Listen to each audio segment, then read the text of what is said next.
How to heal after a breakup. Hi, I'm Curly, your breakup coach for men, and today I'm going to share with you the fastest tips to heal after your breakup. Let's get straight into it. Tip number 1. You want to feel your feelings. And I know this is a challenging one. Most men have been conditioned not to feel their emotions, right? If you cry, then you're a girl, or all these kind of negative sayings that now you don't know how to be there for yourself with your emotions, and thus it can take you a lot longer to get over a breakup than it does for women, for example.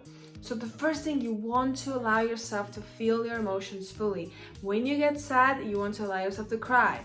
When you feel anger, go and box, punch a mattress, scream into a pillow. You want to let your negative emotions out. Journal, listen to sad music, go and walk, go to nature, go by the water.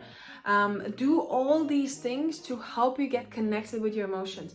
If you have been denying yourself your emotions for most of your life or bottling things down, after a breakup is not the time to do that, because that will really take you then way forward with getting over your breakup, and it might take you years instead of months, right? So you want to allow yourself to feel your emotions fully. When it comes to feeling your emotions, you want to do it within boundaries, because you don't want your emotions to take over you like 24/7 so that you cannot do anything else. You can't go to work, you can't meet up with friends, you can't do nothing, right? However, you also don't want to bottle your emotions up. You want to allocate a specific time where you allow yourself to feel emotions. It can be an hour each day where you do journaling, where you go for a walk, where you cry. You allocate.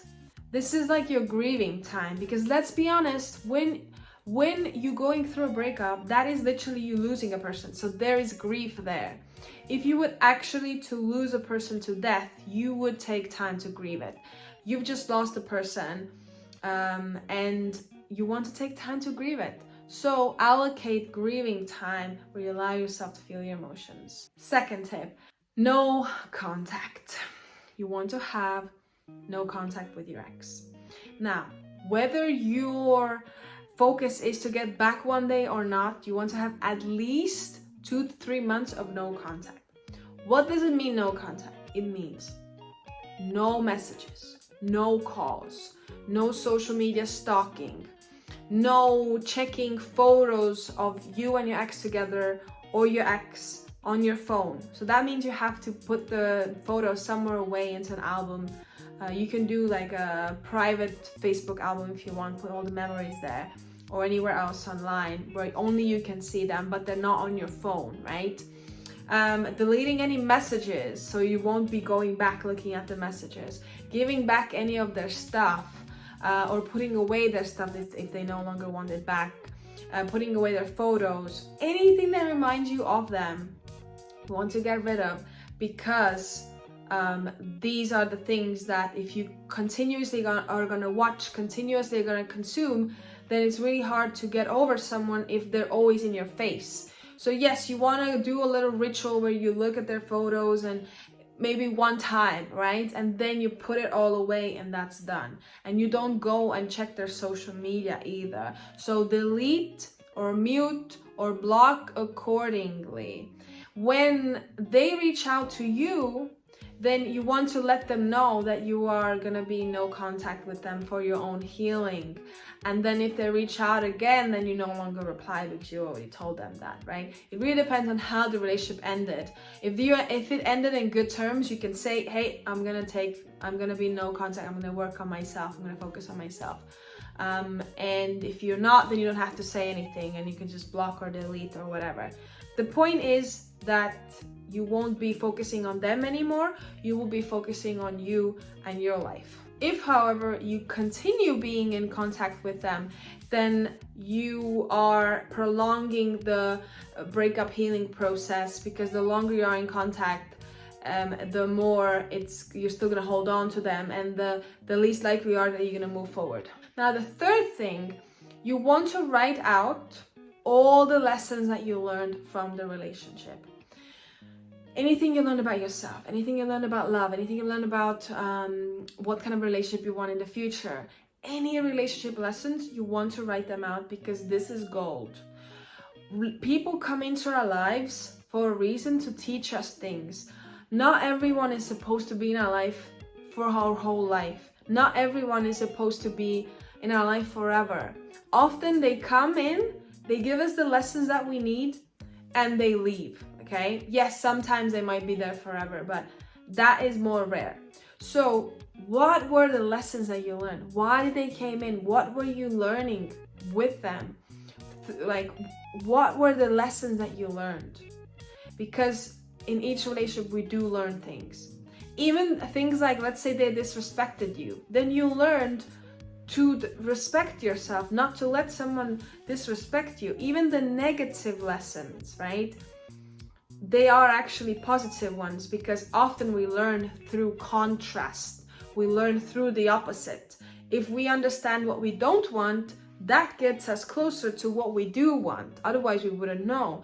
So even if there were a lot of negative things in the relationship, you want to reflect on, oh, but then what is the opposite of that, right? Then that gets you clear on what you want from your next relationship, or what you want from your life. So let's say they were really critical of you. Now you know, okay, you want someone who's more relaxed and is not so critical, right?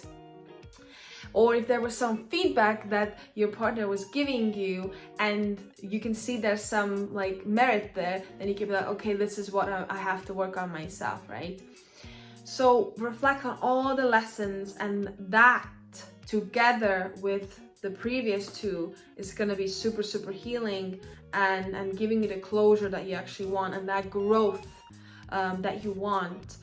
Often you can't see the lessons if you are really, really in the grief. So I do want you to feel a lot of your emotions and do that. And when you feel more calm, that's where you can reflect on the lessons. And number 4, you want to get back on focusing on your life and creating a fulfilled life for yourself. If you lost some of your things when you were together, let's say you stopped your hobbies, you stopped hanging out with your friends, you stopped your football, whatever you had, or your gym, you put all your energy into the relationship and into your ex, and now they're no longer there, right? Then you have to rebuild all these things, because the less you have these essential things around you, like your friends and family and your hobbies and your like your work and your fitness, if these are also kind of in a low, then you're gonna miss your ex more, and it's gonna be harder for you to heal and let go. So you want to start building your life back up again. You know, go back to do your football, go back, join the gym again, go and do some running clubs, start cycling again, go and do your hobbies that you did before, go and try to repair those relationships that maybe you neglected, or try to find new friends by joining different groups, right? Get connected with your family members again. You want to put yourself out there again and start creating a life that you really want. Maybe you want to live in another country. Maybe you only moved to this country because you wanted to be with your ex, but maybe it's not actually your dream. So get connected with what you really want. Get selfish and start prioritizing yourself and start creating a life that you actually want. Now is the time to do that. When else, right? So start dreaming again and start planning and start putting start taking action basically for your dream life. And the more those areas are going to fulfill you, the easier it is for you to get over your ex. Because if you do not work on these areas, you are gonna be needing so much from your ex and missing them even more because you feel miserable, right? You don't want to be in a miserable place, you want to be in a happy place, and you can get there, but it requires some work. Now, all these different things is essentially what we work on in my 3-month coaching container transformation, the King Upgrade, where you learn how to release the negative emotions, how to feel confident again and work on yourself, work on the relationship patterns, how to get good in relationships, learning valuable relationship skills, and getting into a good place where you're focusing on your life, where you're improving your life, and you have different tools and strategies and help and support. and you just have like this plan that you follow step by step, and you're not doing it on your own, and it's a transformation that really uplifts your life and yourself, right?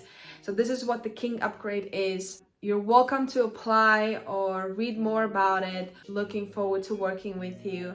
And if you have any questions, pop them in the comments. And of course, don't forget to subscribe. I'll talk to you again soon. Bye bye.